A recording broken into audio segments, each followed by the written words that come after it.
Have you heard the word codependency and maybe you're not sure exactly what that means? Well, today, our guest, Dr. Frieda Birnbaum, is going to help us understand that better. She'll help you know if you are in a codependent relationship, if you know someone who is, and what can be done about that. Dr. Frieda is actually a return guest for us. The first time she was on the show, she spoke to us about becoming a mom again at the age of 60 when she had her twins. She is today going to tell us more about codependency, which is more in line with her background in psychotherapy and psychology. She is the author of a book called Life Begins at 60, A New View of Motherhood, Marriage, and Reinventing Ourselves, as well as the book What Price Power, an in-depth study of the professional women in a relationship. She's also just recently launched a podcast that's called The Dr. Frieda Show, Pushing the Limits, which I hope you will check out. And we will make sure we link to all of these things in the show notes. So double check that. But today, welcome Dr. Frieda to the show. And I can't wait for you to hear more about what she's going to tell us about this really important topic that I think a lot of people may have some involvement, whether they know it or not. So enjoy the show.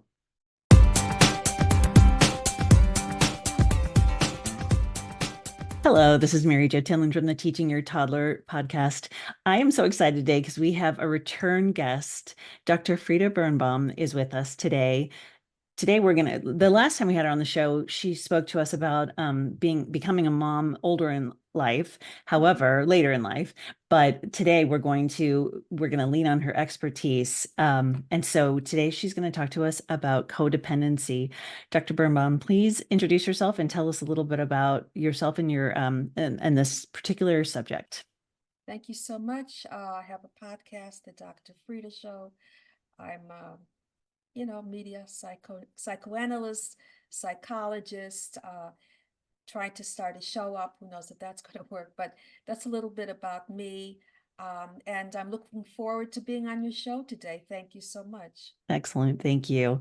So today we're going to talk about a little bit of a heavy subject. I think it's probably something that people don't maybe not even know about or even know that is happening to them. So tell us a little bit about codependency. Yes, that's a very heavy topic. We often don't know that it's happening to us or that we're actually doing it. And we're so invested in it that it's hard to get away. But here are the main traits, the main character traits. It's usually somebody who finds another person who's needy, another person who they feel sorry for, that they feel that they can fix. And that's when the problem becomes hard, because even in therapy, you can't always fix. And that is where we start the relationship. And then there are the two people, actually, that the other person looks forward to taking. Uh, and that person is really gaining in self-esteem and growing, while the other person is the caretaker and is losing a sense of themselves. So one is gaining and one is losing, and it's perpetual. And even if when I talk about it, it's difficult because I can feel it. I can feel the discomfort of having these type of relationship that gets so stuck and embedded, and people become so miserable. One loses sense of self-respect, and the other one gains too much respect. So instead of this equality, it becomes this hierarchy where one person keeps growing and evolving, and the other person is the therapist that keeps losing herself in this situation. And it's not necessarily always the woman and the man, although women as children are taught to be caregivers more than the men. But when we talk about codependency, men are codependent on being taken care of. So there's this coupling back and forth.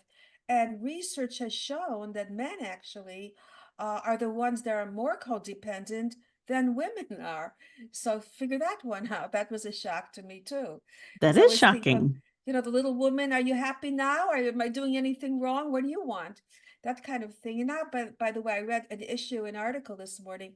I forgot the name, that they're going back to the traditional way of coupling in marriage, which means it's not forgetting about feminism and equality, but the woman has her traditional role. And this is so uncomfortable for me also. The man is the one that sets all the rules, that she listens to whatever he wants. And her goal is to take care of the children in the house and to make him happy. Where is she? I don't know. I didn't read that part of it. So that's, So you said that you know, that's a trend that they're starting to see that's a now? trend that they're showing. Are we going backwards? Maybe a little bit. Maybe a Hmm. little bit. So, yes, we need feminine, masculine. We need Hmm. that. We need to not be too equal. We don't want to have this in the middle that everyone has masculine and feminine traits. We want to feel feminine or masculine around our partners. So that we have to, hold on to and not lose that essence. But when we talk about emotional, you know, uh, standards Hmm. and emotional equality, that's different, in the workforce, with your career, with your lifestyle, with your planning for the future. That should be equal. But we can't lose the feminine, masculine traits that we have with one another, because soon, with all that's going on with in vitro, we may not even need each other. So we have to be careful of that. Pretty scary right there. It is. And so how would a person in a couple understand that that imbalance is happening versus just a personality? Maybe my personality is more nurturing and I'm okay with that versus actually having it be destructive for myself. That's a good question. The important thing is to set boundaries. And when you have that question and you know that answer, that I'm not losing myself there. So let's see, you have a mental checklist. Okay, uh, I am where I want to be. My friends, my peers are pretty much in sync with my own identity and support who I am. I don't feel negative about myself. I'm not taking responsibility or personalizing the other person. Okay, that's that checklist. When you look at that, you say, okay, I'm there, I'm in charge. I want to go where I want to go. I'm doing what I want to do. As long as you have a voice, then that's okay. The problem is when the other person has more of a voice and you're hearing that person's voice and you want to be a people pleaser, that's when you have to step back. Yeah. That's a great distinction, I think, for people to understand, you know what, as long as I am still feeling positive about myself, feeling like I get to do what I can do, not being controlled by someone, I think that makes a huge difference. So that those would be those gut checks for someone that's listening to this and wondering, am Yeah. I in that situation or not? Yes, and a lot of us are, and we don't know it, and we're trapped because, oh, we see even our children. Look, our children are happy. They're thriving, and there are parents that will give up their lives, their own relationship, their friendships, uh, their other family of origin, just for that child. Everything is centered around that child's happiness. What happens is that that child becomes codependent as well, because that's what they're used to as well. So there's this vicious circle of what it means to be happy and what it means to have people around you happy.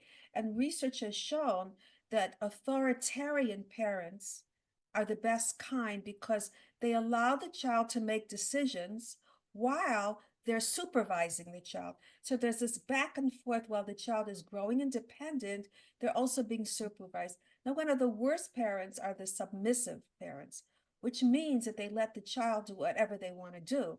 That's not good because they don't know what they're doing. We just got a puppy yesterday. That puppy's looking to me what to do. I have to show her where to go, what to do, because once not, she's going to have these horrible habits and I will be complaining. And then the other kind of parent, the authoritative parent. And that means that that parent is just the authority. Child has no say. The parent is disciplinary. You have to do this, you can't do that. And there's a fear factor involved, and there's a coldness involved, and there's this lack of nurturing. We're like plants. We grow when we're nurtured, and we're watered, and we're given love. And it's a vital part of any relationship. And then this other relationship with the children is the helicopter parents. I'm sure you know about that. And that's somebody who just does everything. I remember years ago, I went into my children's class and they had a project due. And parents were invited to watch.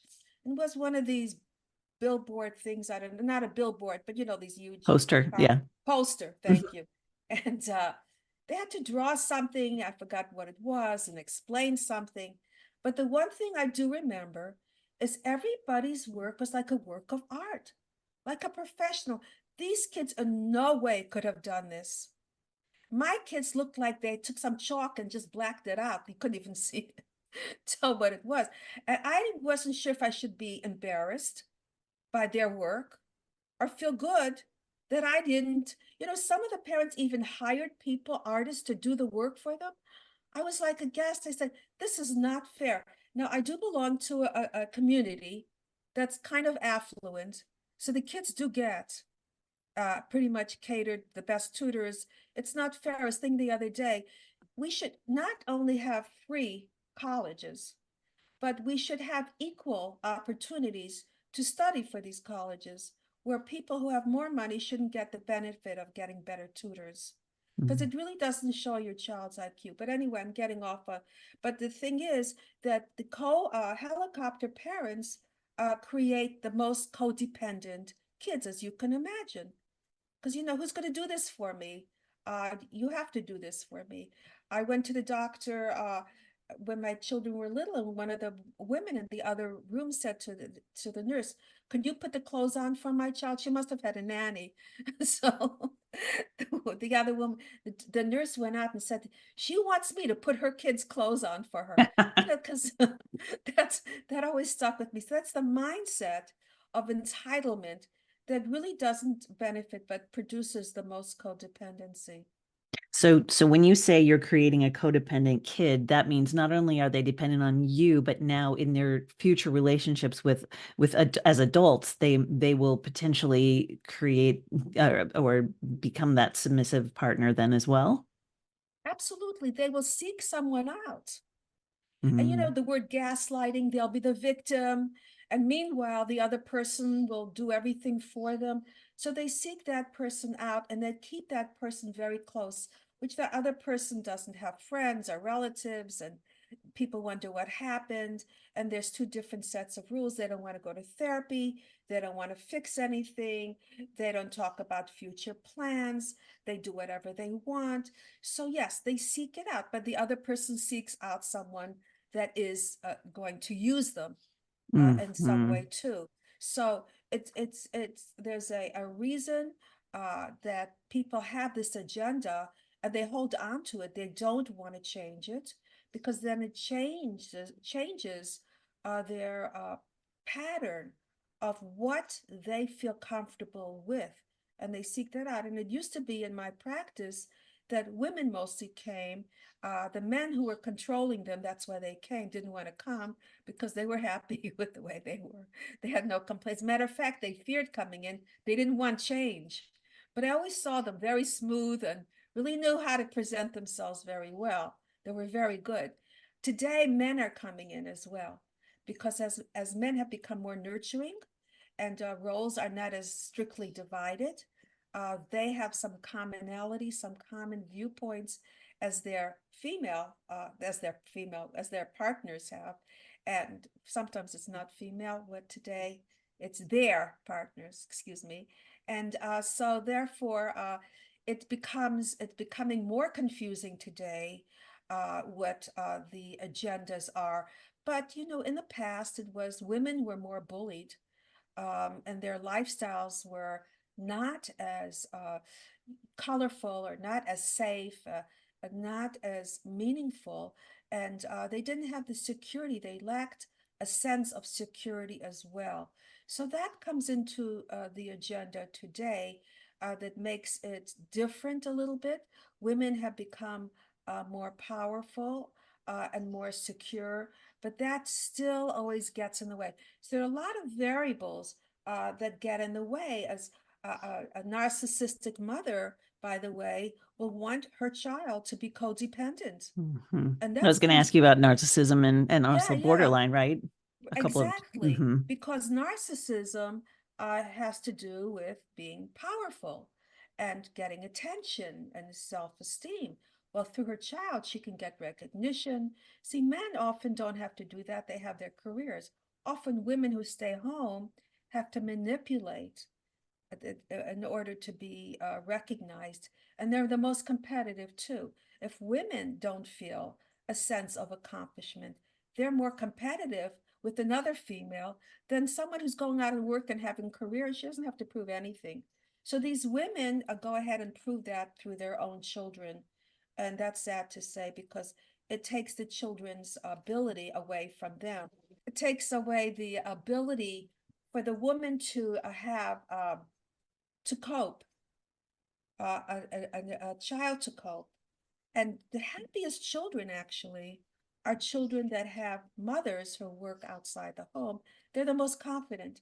So by staying home, and when I went back to school at a time when women didn't do that, I was told, what about your children? And I was made to feel like I was a bad mother. And now, years and years later, like what else is new? Who isn't working? But I read that your children are more confident, and young men marry women who are more like their mothers. So if the mother's working and accomplishing and doing both, it's not easy because women often want to go back when they do come home to have the feminine role of doing the chores and making dinner and taking care of the children. So they have two. So be careful what you ask for because now we have two careers and we want to make sure the children are happy first. So, it's getting much more complicated what codependency is. I can go on and on if you want me to about anxiety and parents who make other people look better and they feel that they're not as competent. And these are anxious parents, and then the children role model. It's not what you say, but what you see. So Mm. these kids, the parents, it's like death of a salesman. Now I forgot his name. That he said, "Go out there, you can do it." But what did he really do? And his friend, who was an attorney, went to school and studied and did all that. So his father was not doing well at the end. I forgot his name. And Willie something, yeah. Willie, yeah, Hmm. yeah, that's it. Good.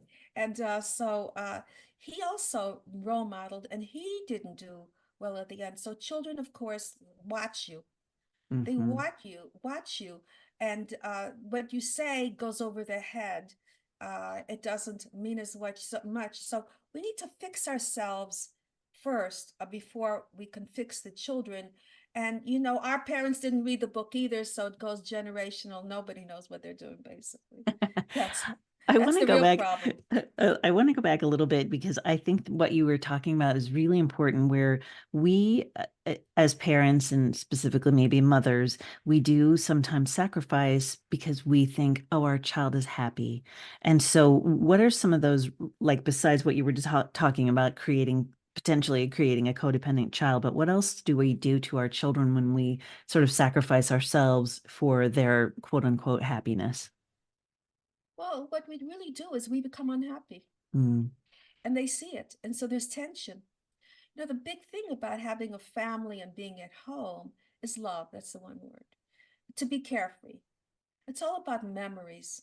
Mm. It's not even about accomplishments so much. It's really not about success. And it's not about money. When you look back, you don't say, oh, this is how much money I made, or this is what I bought. None of that really. Or what school you got into, but oh, we went to the beach that summer. We went ahead and we went on a boat for the first time, or we went fishing, or we had our grandparents over and we celebrate so and so's birthday together, and we went hiking. Those are the good feel experiences that you really can't pay for in any way. It's connecting with another human being. And when you have that availability, that opportunity, then you have that core value of going on to something in your life that's going to be meaningful. And you can always buy a smaller house, smaller car, less cars, less toys, less room for the bigger the. A patient said to me the other day, every time I buy a house in the bigger rooms, I fill it up. I have no space. That's what So I we said, do, right? that's what we do. We keep filling it up, our closets. Yeah. We need to buy stuff. Right. So when you frame it like that, as parents are thinking, am I sacrificing things? Am I doing this for the sake of the children? Then but when you're framing it around like the memories that you're creating, if you think, oh my gosh, I'm creating bad memories this way, then you start to think maybe I need to question what's going on in my relationship. Maybe I need to ask. And so if someone's listening to this and they're like, "Oh my gosh, I am in this situation," what do they do? But think about the fathers who are traveling and the kids don't see them. The fathers are exhausted. They're making money for the family. The more they're out there, they're missing out on precious moments with their children. Their children are missing out on them. So, what is more important, those moments or making some more money? We don't realize that money and that time, time is our most important commodity, our most important asset. You can't bring that back. Mm-mm. So instead of having money to take a plane and go somewhere, go in your backyard and have that more time with your family. Make a campfire or sleep out under a tent or something. The kids love that stuff. Going to a fancy restaurant they don't care about anyway. It's boring to them. Traveling somewhere, so what, doesn't mean anything. So that's really where we need to go. I forgot your answer, your question. Was that your Well, if question? if No. someone's hearing this and they decide, "Oh my gosh, I am in a codependent relationship. Maybe Uh-huh. I'm the codependent, maybe I'm not." But if they're listening, what should they do? I mean, seek therapy? Is there things they can read and look at? What else should they The do? first thing to do really is reassess who you are and where you're going. Are you in the right place for yourself? Because if you're not, you're always going to distract yourself. It's like an addiction, like any other addiction. I'm doing this other thing. I don't have to think about myself, that I went to school and went to college and I'm not doing anything with it. I'm taking care of somebody else, or I'm being emotionally abused or physically abused by somebody else. But I'm supposed to be in this relationship. So the first thing you can do, forget about therapy. Think to yourself about, is this the place I want it to be? Is this the direction I want it to be? What did I really want to do? It doesn't mean having children can't be that you can do it all. It's not true. You can do it all. Some days you have to take turns doing it. I waited till my children were in kindergarten, so they were in school, and I went back to school. Life is long enough that you can do both. And then when you're healthy, only then can you be in a healthy relationship, because then you want that to be filled in the right way. If you're not healthy, you're clueless, you don't know. You can go to therapy for 30 years, it doesn't really matter. I'm Mhm. telling you, I should know. But seriously, so you have to really, when you're feeling right, then that person feels right or that person feels wrong. Otherwise, you'll get the wrong person in. And then the children will be upset because there's tension in the house, there's conflict in the house. And don't kid yourself. No way can we say, when the children are asleep, we'll talk about it. Sure, when you want to get it out on that person, that's it. Those emotions, you want to get that person. You want to make that person feel bad now. You don't want to wait, because later you won't have that in you as much. Mhm. So, emotional constraints are very hard to be able to maneuver. I've had couples come out of my office, and right in the waiting room, they're already screaming at each other. They couldn't even leave the house or the office to get it out of their system. So it's something that is a conditioned response, and you have to uncondition a response. So you can think the thoughts, but acting on it, or count to 10, or go out of the room, or go out of the house, get in the car, whatever that takes. And then it's how you say something, not what you say. And if you can verbalize it in such a way, and I believe that couples once a week should have a meeting together and write down their agenda, what it is that is in conflict, and be civil about it. Not when you're arguing and you're emotionally disconnected, because then you just want to hurt the other person. But when you're comfortable and that anger has left you, then you can make constructive criticisms. It makes me feel bad when you say this. So instead of saying you start with the word I. and you go back to that person yourself. And then you say to them, how do you feel about that? Give that other person, I didn't know it made you feel that, or I did that on purpose. And so I did that on purpose back to you. How do we stop it? So there's a verbal connection of listening, because we don't listen to our partners.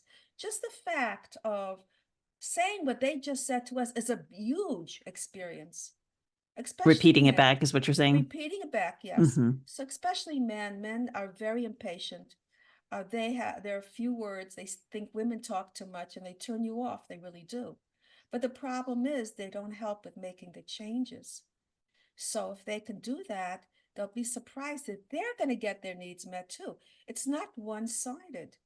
If you have a partner that's in a good place, they're going to give back to you as well. Otherwise, you're missing out, and you don't know that you're missing out till you experience something that is going to fill you up in some way. If you have a void, you can't give. There's nothing to give to that other person. So once a week, sit down on that couch, look at each other, make a list, and at the moment, if it becomes volatile, if there's, you physically leave seriously and come back. Give You yourself a know, break. Yeah. give yourself a break. Hmm. Hmm. That I mean, I think that's probably a hard thing for someone to think about if they've not been communicating like that. It's hard to think about trying to implement that, but it sounds like a really good way to do it because again, like you said, it's not in the moment when they're emotional, when everything's sort of amped up, right? It's a quiet time. It's set Yeah. specifically for that communication, right? Yes, because we have no choice when that happens at the time, but you have to train yourself. You have to Mm. talk to yourself. You have to have a vision of what you're going to do because you're right. When you're caught in the moment, forget about the vision. You just want to hurt that person. And it feels great, but you're going to get it back later. Don't worry. There'll be a Yes, it way. will come back. Right? It'll come back at you double. Yeah, yeah, exactly. That's amazing. I, I before I let you go, how can someone sort of create some boundaries that they've been maybe potentially violating their entire relationship? These boundaries have not existed or they've been completely overstepped. How do you sort of bring it back besides like what you were saying with these meetings? How can you sort of, I guess it's almost like retraining your partner to say, you can't do that anymore, or I don't feel like you can have that space or anyway, do you know what I mean? Like, how do you get Yeah. those boundaries back? Well, one good way to do it, one quick way to do it, is remember what the two of you were like when you first met. And you didn't know all this stuff about your in-laws and everybody else. They weren't part of the theme here, or the kids, or what was it like then? What were you, and it wouldn't be a bad idea when you have that meeting to start and talk about, remember we went to that museum, or remember we went for that trip and the car got stopped and we went into that little town and how delightful it was. Today we're spending a fortune and things don't, aren't so fantastic. So that's something that you can bring back into the relationship. And then when you're talking to each other, when you're seeing that other person, is that person tired?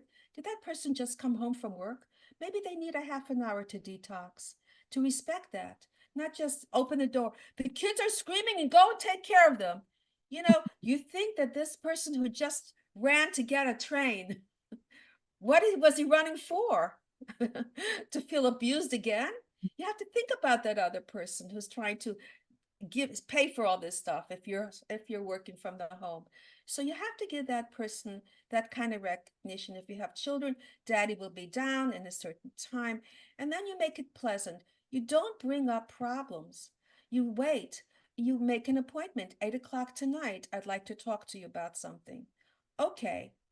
When he's rested and he's eaten, or she comes home and she wants time to make a few phone calls, to do what her agenda is, when we clear the air with everything, because our minds are very complicated and there's always stuff going on and distracting us. It's very hard to focus in the moment, always. So when you do that for that other person, then you're going to get somebody who's there for you at the moment. So don't bounce on that person. And it's not even good for the children to hear that you're complaining about them. They feel like they did something wrong. They feel guilty. They're just being children, actually. So, yes, everybody has stuff in the office, stuff at home, things to vent. And that's part of having a partner in your life, is to have a companion to talk to. That's a big part of it. But do so without assaulting that person emotionally. It's not that person's fault. Another big thing as I'm talking, I realize that our past experience has nothing to do with the person we're with. They're not responsible for the way we grew up or things that happened to us, but we connect a lot of our emotions to that person who's clueless, who has nothing to do with it. And so we're blaming that person.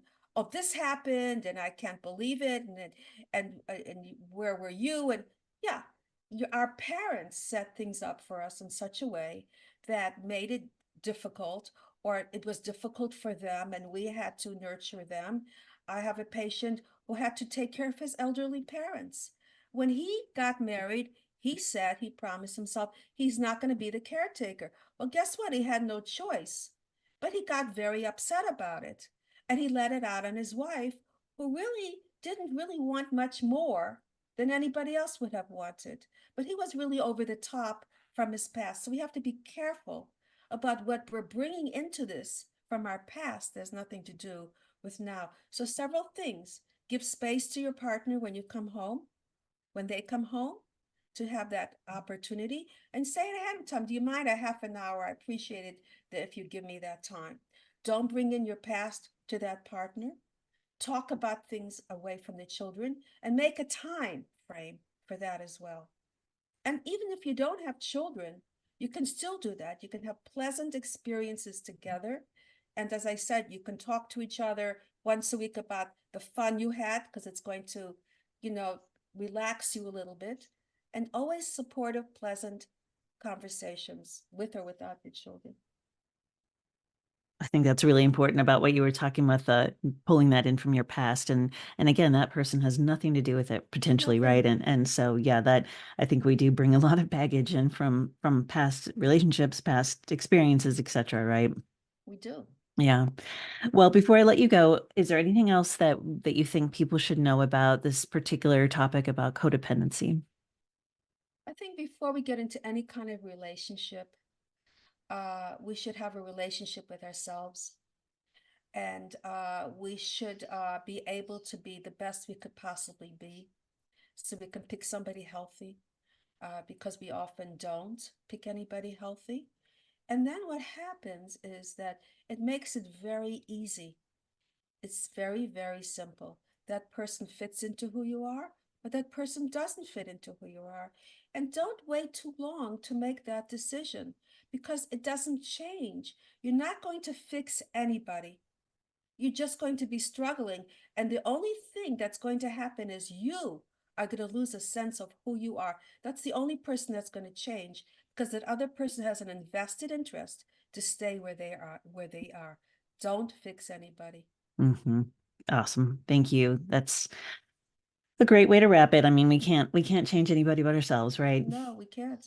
Yeah, awesome. Well, Absolutely. Dr. Birnbaum, thank you so much. Tell My us where we pleasure. can So, find you to make sure that the listeners can find you. so it's Dr. Frieda. Now it's two Dr. Friedas. One is DOCTOR, Frieda, FRIEDA.com. And because I have two websites on, and the other is DR Frieda, FRIEDA.com. So two of them, whatever. Excellent. All right. Well, So we'll make sure both of those are in the show notes so people thank can you. find you. Absolutely. Well, again, thank you for joining us today. It's been a My pleasure to pleasure. have you as a Always. return guest. Yes, thank you Thank you. again. Okay. Thank you. Bye-bye. Be well. Take You care. too. Bye-bye. This has been the Teaching Your Toddler podcast with Mary Jo Tinlin. Thank you so much for joining us today. I hope you'll find us on our website at teachingyourtoddler.com, as well as on Facebook at Teaching Your Toddler, on Instagram, and on Twitter at Teaching Toddler. So join us again, and I hope you have a wonderful week. Thank you so much.